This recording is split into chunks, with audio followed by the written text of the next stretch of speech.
So basically fight between the UK and Russia as to what exactly happened in Salisbury, who poisoned the former ex-KGB agent and his daughter, Yulia. Yulia Skripal is now, out of danger. She is awake. As far as her father is concerned, he is still in a coma. But who poisoned him? Let's speak to the former British ambassador to Uzbekistan, Craig Murray. He joins us live from Edinburgh. Hello to you, Mr. Murray. Thank you for joining us on Sky News this afternoon. Who did it, do you think? Well, we don't know. There are a range of possible suspects, of which both the Russian state and Russian non-state actors have to be among the suspects. But there are many other possibilities, including, of course, the obvious possibility that somebody did it in order to try to damage Russia by making it look like them. Who else apart from Russia? Well, this nerve agent was, if it is a Novichok, and the excellent interview you did yesterday with the scientist from Porton Down said it was a Novichok or of that family, and Novichoks have been produced in a number of countries, including in Iran recently, which was reported to the OPCW by the Iranians. The Soviet facility at Nukus in Uzbekistan, which I visited while I was ambassador there, after it had been decommissioned by the Americans, had people working at it from all over the Soviet Union, including, for example, Ukrainians. And it's perfectly possible that Ukrainians may wish to damage Russia's reputation, given that Russia annexed Crimea a little while ago. So, let me just explore that with you, if I may, please, Mr. Murray. Lots of time, so we can talk as long as you like.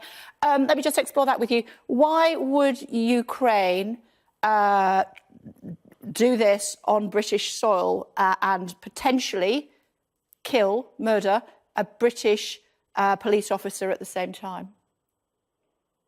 Well, I don't think whoever did it had any particular interest in injuring the British police officer. That was obviously, as we say when we kill people with drones abroad and kill innocent people at the same time, we call it collateral damage. I'm aware of the term. Yes, when I fear the police officer was collateral damage, he obviously wasn't targeted. I'm not saying Ukraine did it. Don't get me wrong. Okay. What I'm saying is Ukraine has is one of many countries which has a capability to produce this, which had scientists working in the laboratories which used to produce it in Soviet times. And it is pretty obvious to everybody that the Ukraine, for example, would have a strong interest in damaging Russia internationally, given that they're engaged in a proxy war. But not necessarily with one of its allies, which is Britain, when Britain has supported Ukraine in its tussle, its battle, its fight, its war with Russia. Yes, but this hasn't actually caused any conflict between Britain and Ukraine, has it? Whereas it has caused enormous international embarrassment to Russia just before the World Cup, which it is rather unlikely that Russia would wish to bring upon itself. I'm not saying it's not Russia. That is a possibility. But that there are no other possibilities is obviously a nonsense. Russia is also engaged, obviously, heavily in Syria, and that brings it into conflict with the interests of a number of countries in that region who may wish to damage Russia internationally. So there are plenty of possibilities, both in terms of motivation and in terms of the ability to produce the substance. Was it Britain? I very much doubt it. We don't know. That there is no evidence, actual evidence, produced at this time of who did it. And until we actually get some evidence, then I'm maintaining an open mind. OK. Apart from what we heard from the head of Porton Down yesterday, there are other planks, presumably, of evidence as well, which is why Britain has come to the conclusion, the British government has come to the conclusion that it was Russia. That, presumably, that information has been shared with our European and Western allies, which is why they have chosen to believe that and, as a result, expel Russian diplomats. So it's not just what we heard from Porton Down, is the argument that we're hearing from the government.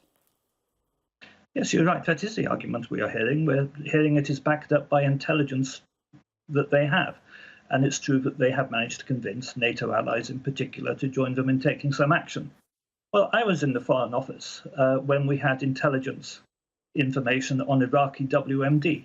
And that Iraqi WMD intelligence was shared with other nations and succeeded in convincing some of them to actually go further than expelling diplomats, join in military action against Iraq. And it turned out to be a pack of lies. So I am never again going to have much time for anybody who makes the mistake of saying, well, the government have intelligence that says this, therefore it must be correct. We have to maintain skepticism until we see something that actually convinces us. And so far, I have seen nothing which convinces me. So you think that it's a reasonable comparison, the suggestion that the weapons of mass destruction were being hidden by the Iraqi regime compared to Novichok being used to potentially trying to kill an ex-KGB agent in Salisbury?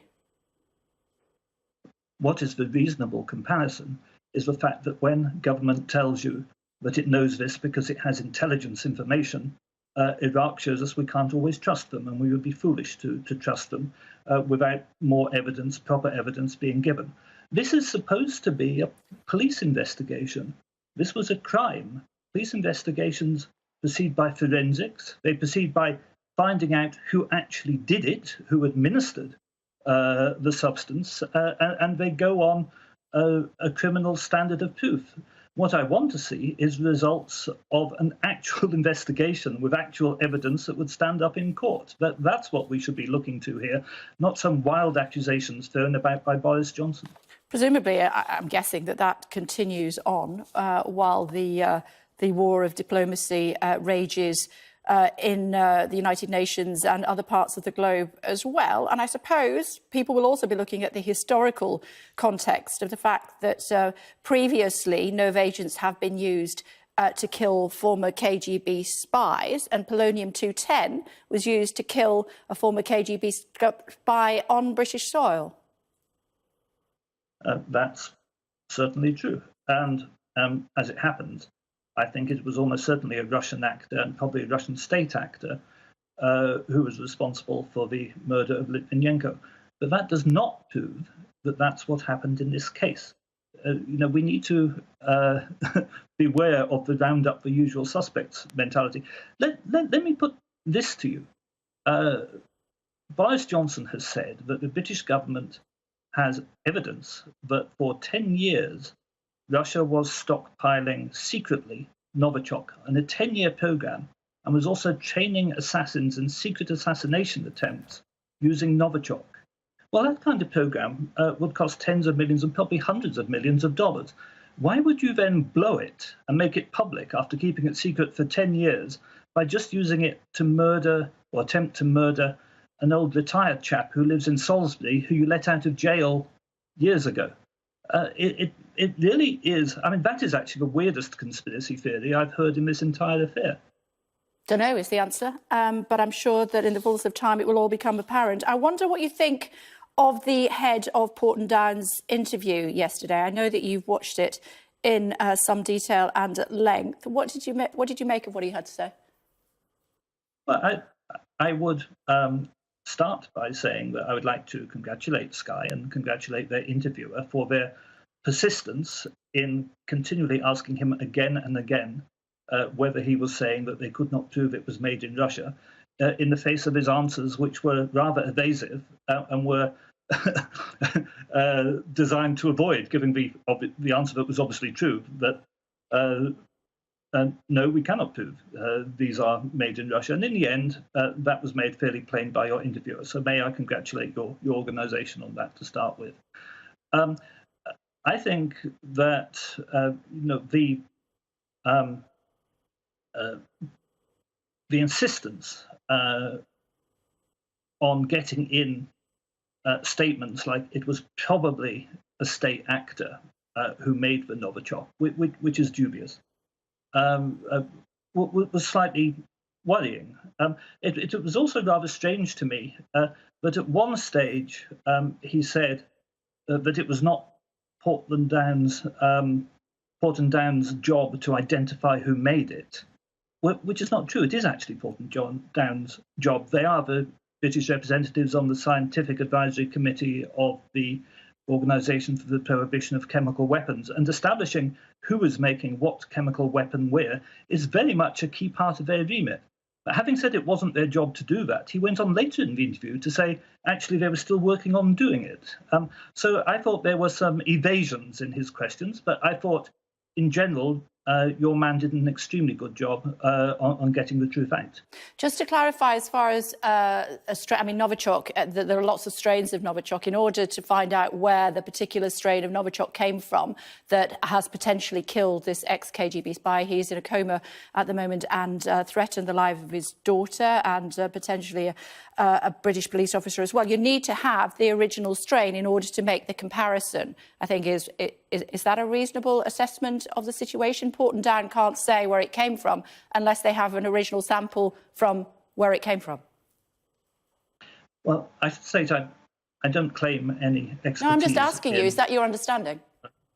Organochemistry. My understanding is that unless you actually have a Russian Novichok, it would be difficult to state that this is precisely from the same batch, for example. OK, isn't that then what the chief exec said? Isn't that what he's saying? I can't prove it unless I have a strain of the original batch. Is that all he said? I don't recall him mentioning. But is that your understanding of what he was trying to say? I don't know. I mean, you know, I'm not an expert. You're an expert. That's why you're here. That's why I'm asking your opinion. In order to know where it came from, you have to have the original batch to make the comparison. Is that right?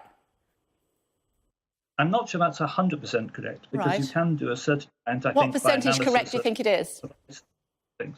I really don't know. I'm not an organochemist, but what I did hear him say was he cannot prove it comes from Russia, and that's why he cannot prove it comes from Russia. It is somewhat incidental. Well, it's not incidental, is it? Because he can't prove it unless he has the original batch. And we're slightly going round in circles, and I'm just asking whether you will accept that point, which is, unless you've got the original pattern, if you will, you can't make the comparison with that. So as a result, he can't say that it isn't from Russia, and he can't say that it is from Russia. It's certainly true that he can't say it isn't from Russia, and I'm not saying it isn't from Russia. It might well be from Russia. I have no idea where it's from, and he has no idea where it's from, and you have no idea where it's from. But I'm not claiming any. I'm not claiming otherwise. No, nor am I. I'm also claiming I don't know where. OK, because I know that you were quite critical. I mean, you're being very complimentary about our interview now, but I know that you were quite critical, saying that there had been edits and jump cuts, and we potentially had been put in a position where we were being told to ask things by third parties in the room. I mean, I don't know if you can clarify that for us now. I would love to clarify that. There was a very definite cut to his last sentence. There's a very definite, and people can look at it. They can look at the video of it and check if there's any truth from what I'm saying. And his final statement, where he came out saying it was probably a non-state actor, is not. Sorry, it was probably had to be made by a state actor. That final statement was not in response at all to the question he'd just been asked. Was preceded by a very definite cut and a very definite change of camera angle, and I believe a slight change of camera position. So my point was simply that I think that he was meant to say it was probably a state actor in order to implicate Russia, and that sentence had plainly been tacked on at the end. My supposition is. So you think that we did? So just to clarify, what are you actually saying there? You're saying that we changed the context of what he was saying. No, not at all. I'm saying that it's like he added that on later because it plainly was not part of the same answer onto which it was tacked, and anyone can see that. Can I just clarify that for you, if I may, Mr. Murray? If you'll indulge me for just a moment. There were two cameras rolling. They were rolling the whole time. The tripods didn't move. The question that you're referring to was question 16 of 35. It was about 8 minutes in, and it was not at the end of the interview. Does that in any way quell your fears? It's interesting to me because the example of the interview, I haven't seen the 16-minute interview, which isn't what you broadcast at the time. No, sorry, just to clarify, it's not a 16-minute interview. I think that's probably where you're a little bit confused. Question 16 of 35. Yes, but what my understanding is that those 35 questions, but from what I've read online, 35 questions could not be asked in 3 minutes 46 seconds. The interview which I have seen is the interview which you broadcast on Sky yesterday, which was 3 minutes 46 seconds long, and did not contain 35 questions. OK. And the fact that we had two cameras rolling the whole time and the tripods, because I don't know if you know much about television, but when you try and move a tripod with a great big heavy camera on it, you are quite aware of how you do it, unless you've got a dolly, which is like a tracking thingy, and we didn't have one of those. Yes, I actually do know, as it happens, what a tripod is. I'm sorry. I was looking at our cameras so that our viewers at home knew, rather than you. I'm sure that you knew exactly what I was talking about, so forgive me. That's okay, but I really don't know why you're trying to show that I'm not a television person or an organic What I'm trying chemist, to say to you is that you criticised us. If I may, what I'm trying to say is that you criticised us and tried to suggest that we changed an interview to change the end of a sentence in order for it to potentially distract from what might have been said previously by this gentleman. What I'm trying to say to you in response is that that is absolutely outrageous that you would say that. And as a result, I am illustrating to you that that has not happened. And I mean, if you just want to say, actually, on balance, given the evidence that you've given to me, I accept that, then we can move on. Plainly, what's happened is that Sky recorded a very long interview with 35 We did what, questions. sorry? You recorded a very long We interview did, you're with right. 35 questions. Yeah. You then cut it down to a piece which you broadcast, which I saw, which was 3 minutes 46 seconds long. Therefore, there were edits in it. And that's it. And I accept that what you said happened. Thank you. I appreciate that. Thank you very much. It's just that I know that you were talking about us, on other broadcasters, and I just wanted to clarify that we didn't do what you claimed that we'd done.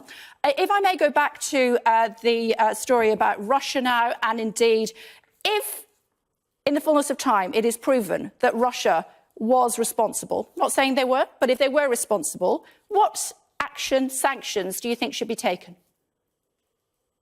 Well, I think if it were proven that Russia were responsible, then the sanctions which the British government has taken so far are wholly inadequate. It doesn't actually help it doesn't do much to expel a few diplomats.